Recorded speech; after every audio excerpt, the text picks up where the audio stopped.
দেখো, যত যোগ করছি তত ইয়েলো হচ্ছে এবং কালারটা পুরো ডিসঅ্যাপিয়ার হয়ে যাচ্ছে।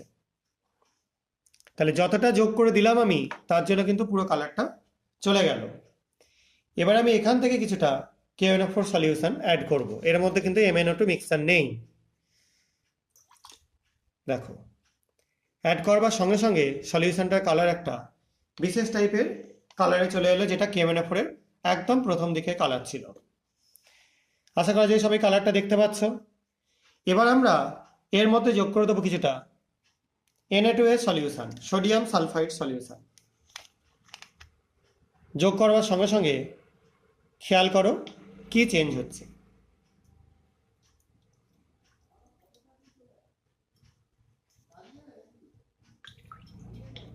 দেখো, এখানে যোগ করছি,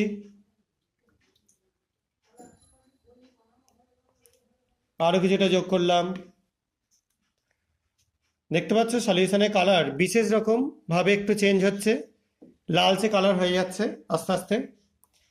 আরো কিছুটা যোগ করছি এর মধ্যে।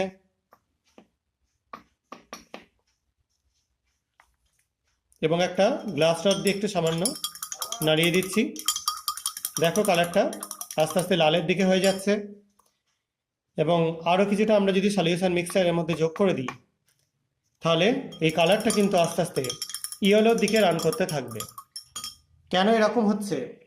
জেনারেলি এখানে যখন আমরা H2S এরকম একটা মিডিয়ামে রিয়াকশন করাচ্ছি, কারণ Na2S দিয়েছে অ্যাসিড মিডিয়ামে, মানে H2S তৈরি হবে।